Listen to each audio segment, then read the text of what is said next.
Um dos experimentos mais comuns em que você tem a luz se comportando como uma partícula é esse experimento do efeito Compton. Nesse experimento, o que você tem é uma luz incidindo sobre um sólido, e aí essa luz vai ser espalhada, e do outro lado aqui do sólido você vai ter um anteparo, e quando você olhar a luz que foi espalhada para várias direções diferentes aqui, ela, ela apresenta frequências diferentes dependendo do ângulo. Ou seja, você vai ter uma frequência que depende de θ de alguma forma. A sua frequência que você analisa desse outro lado é um f de θ, certo? Um f' de θ, né? E essa seria a frequência original da luz. Na verdade, a teoria que a gente vai desenvolver aqui, ela é mais simples se ela for escrita, ao invés de ser escrito como f, a gente escreve como um lambda linha, ou seja, um comprimento de onda novo para a luz, né? Então, esse comprimento de onda novo, eu estou dizendo é que ele vai depender do θ, que é o ângulo que eu estou usando para analisar aqui do outro lado, depois de espalhar sobre um bloco, né? Depois que essa luz espalhar sobre um bloco, que é um sólido, ela vai aparecer aqui do outro lado com frequências diferentes. Em geral, essa luz aqui eu desenhei como uma perda de frequência aqui, deixando ela tipo de azul para vermelho, mas na verdade a faixa de frequências aqui, isso aqui é só ilustrativo, certo? A faixa de frequências para esse efeito Compton geralmente é da ordem do raio-x, né? Mas então, o interessante desse problema é que, como muitos dos problemas no início da mecânica quântica antiga, esse problema ele pode ser desenvolvido muito facilmente com física de ensino médio, certo? Então, a explicação para esse fenômeno, o que é que a gente está tentando explicar aqui? É por que que a luz entra aqui com um comprimento de onda lambda e quando ela sai aqui do outro lado, se ela sair reto, o comprimento de onda continua sendo lambda, mas se ela sair com um ângulo, o comprimento de onda muda. Por que que isso está acontecendo? Então, a gente vai analisar isso como uma colisão entre uma partícula que representaria a luz e não a onda. A luz aqui ela seria representada por uma partícula, que é o fóton. Esse fóton se colide com um elétron, e aí do outro lado, depois disso, o elétron ele vai se mover, e aqui você vai ter a luz, o fóton que gera a luz vai sair aqui do outro lado, né? Com um certo ângulo, né? Talvez ele passe direto e não faça colisão, e aí por isso, pela conservação de momentum dessa luz, ele vai chegar aqui do outro lado com a mesma frequência, conservação de momento e energia, né? Ele vai chegar aqui do outro lado com a mesma frequência, mesmo lambda. Mas o que eu estou dizendo é que nessa minha teoria, o choque entre o fóton e o elétron vai fazer com que a luz ceda energia para o elétron, e aí no final das contas ela está com menos energia e por isso menos frequência, né? Então como é que a gente escreve isso aqui em contas mesmo? A gente vai colocar uma situação antes e uma situação depois, né? Na situação em que eu tenho o antes aqui, a energia total do sistema vai ser dada pela energia de um fóton, que é H vezes a frequência, e mais a energia do elétron, que está em repouso. Então, se vocês lembrarem das definições de relatividade, esse elétron está em repouso, ele tem uma energia de repouso aqui, que é um mc2, onde o m é a massa do elétron, certo? E esse F é a frequência do fóton incidente. A energia depois vai ser a energia do fóton de saída, HF', e mais a energia de um elétron em movimento numa teoria relativística. Então, essa energia seria a raiz de momentum do elétron 2, aqui C2, mais a massa do elétron 2, C a quarta, não é isso? Essa aqui é a energia relativística. Além disso, na situação antes da colisão, eu tinha só um fóton que tinha momentum. Esse momento do fóton eu vou colocar como um P, que ele é, pela teoria de Planck, pela ideia de Planck de quantização da luz, você tem H vezes a frequência sobre C, né? Ou a energia sobre C, né? Era assim que estava escrito antes, né? Ou você poderia ainda... Aqui, a energia sobre C seria ainda um caráter de partícula, né? Você tem energia da partícula, momento da partícula. Se eu quiser trocar de caráter de partícula para caráter de onda, a relação entre eles é P é relacionado com o F da frequência da onda que você tem aqui, né? Na saída aqui, quem é o momento? É o momento total aqui, eu vou chamar de P', né? Aliás, eu vou chamar... vou continuar chamando isso aqui de P. Esse vai ser o P do elétron mais o P do fóton. Agora, note que isso aqui, eu estou falando desse momentum aqui, mas ele é... Aqui eu estou usando só um módulo dele, né? Mas ele é um vetor, né? Então, você vai ter uma soma de vetores aqui. Mas você pode somar isso aqui ainda só tipo de componente por componente, vocês vão ver que a gente vai poder usar até uma relação de trigonometria interessante aqui, ou de geometria interessante para encontrar essa soma de vetores aqui, certo? Então ainda não é uma conta tão complicada, até para ensino médio talvez ainda dê para discutir. Esse P' vai ser o momento de saída do fóton, certo? Então deixa eu só adaptar um pouco mais a minha figura aqui. O que eu quero ver agora vai ser o seguinte. Essa luz vai estar incidindo sobre o sólido, mas eu vou dar um zoom no sólido e encontro aqui só um choque entre o fóton e o elétron, né? E depois desse choque, você tem o elétron saindo aqui com o momento PE, você tem o fóton saindo aqui com o momento P', né?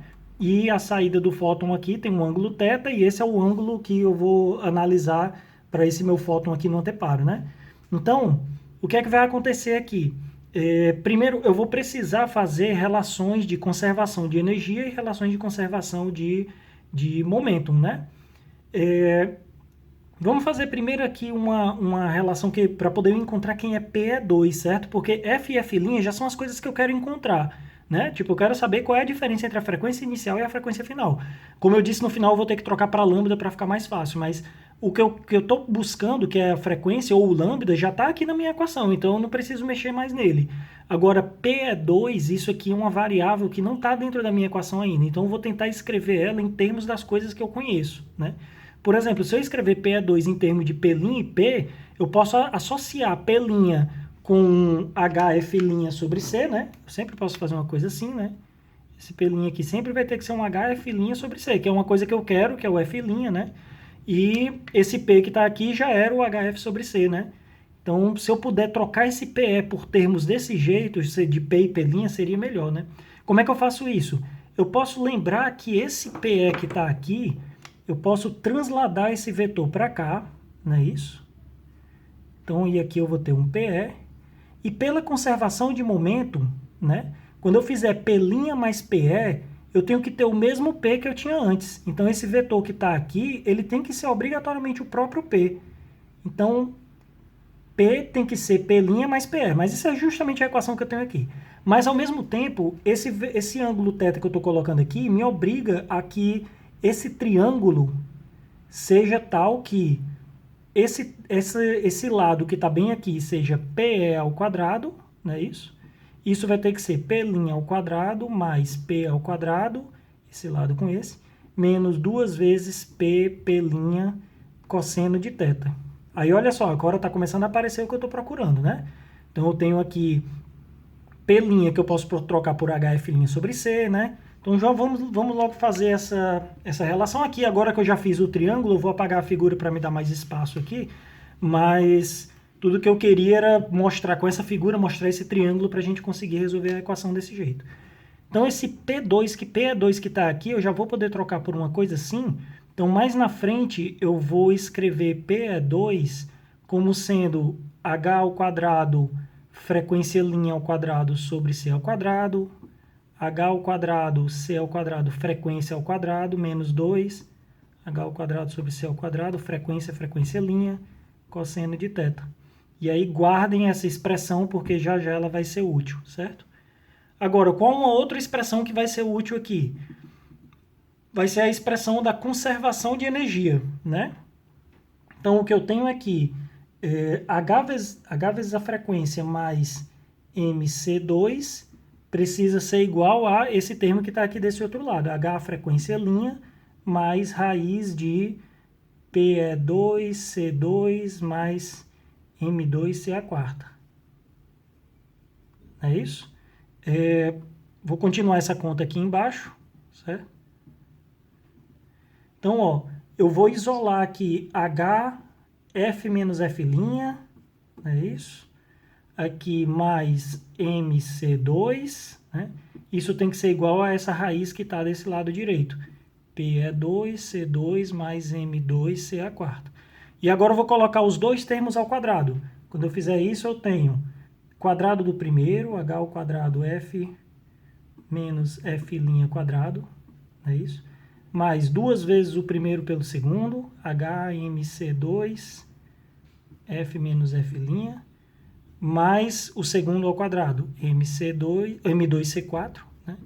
E do lado direito eu tenho PE2C2 mais M2CA4. Pronto, esses dois termos que estão aqui, já está começando a limpar um pouco mais minha equação. Esse termo vai cancelar com esse, não é isso?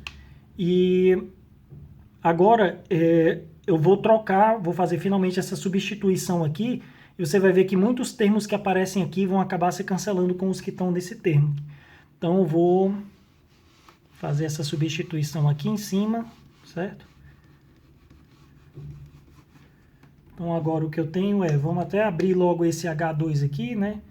H2, ele vai multiplicar F2, H2, F'2, menos 2 vezes F'(H quadrado, né? São os termos que estão aqui, mais 2HMC2, F menos F', e aí do lado direito sobrou só PE2C2. O C2 vai cancelar todos esses C2 que estão aqui, então do lado direito vão sobrar H2, F'2 mais H2, F2 menos 2, H2, F', cosseno de θ, e o denominador de todo mundo já foi embora aqui. Eu agora vou dividir todo mundo por H2, ó. Esse termo aparece quase em todo canto, aparece aqui, aqui, aqui, todo mundo aqui tem um H2 aqui, menos esse, quando eu cancelar aparece um H aqui embaixo só, né? Então agora eu tenho, tem mais uma coisa para ser cancelada, F2 aparece aqui também, e F' aparece aqui também, eles vão cancelar de um lado para o outro aqui, eu vou passar para o outro lado e vai ficar negativo, né? Então, quando eu somar, vai acabar dando zero. Esse termo que está bem aqui, eu também já vou passar ele para o outro lado aqui. Eu vou ter algo do tipo 2mc2 sobre H, F menos F', e do lado direito você vai ter 2, aí esse F menos F' passa positivo, vai ficar 1, vou botar logo aqui F vezes F', né? 1 menos cosseno de θ, né? Esse termo passa para cá, ele só tem o 2 vezes ele, nesse aqui eu tenho cosseno de θ vezes ele. Aí aqui eu posso cancelar esse 2, né? Aqui e aqui. E aí, eu posso ainda, como eu disse, ó, por que é melhor colocar como lambda? Porque aí eu consigo isolar esses F's que estão aqui, sabe? Eu vou passar esse H sobre MC2 aqui para o outro lado, eu vou acabar encontrando uma coisa assim, né? F menos F', mas eu vou deixar um C aqui, tá certo? E aí aqui o H sobre MC, aqui F', né? E 1 menos cosseno de θ. E agora o que eu vou fazer vai ser, vou dividir todo mundo por F vezes F', certo? Então agora eu vou... Acho que esse pedaço todo aqui de baixo já está resolvido, né? A gente não precisa mais usar ele. Vou apagar aqui, então, só pela organização. Então, eu vou dividir todo mundo por por F vezes F', ó. Aqui, quando eu dividir por F', vai cancelar um F. Quando eu dividir por F vezes F', vai cancelar o F', não é isso? E aí vai sobrar C sobre F', C sobre F. C sobre F' é o próprio lambda'. E C sobre F é o próprio lambda, não é isso? Então, isso é H sobre MC, 1 menos cosseno de θ. Então, o que eu estou querendo dizer é que se eu começar com um certo lambda, e aí eu fizer a luz incidir sobre o sólido e do outro lado ela espalhar com vários ângulos, à medida que eu for mudando o ângulo θ para poder fazer a medida de onde é que esse fóton foi parar, de onde é que essa luz foi parar, eu vou acabar encontrando um lambda que é igual ao lambda que eu tinha originalmente, mais H sobre MC, 1 menos cosseno de θ, né?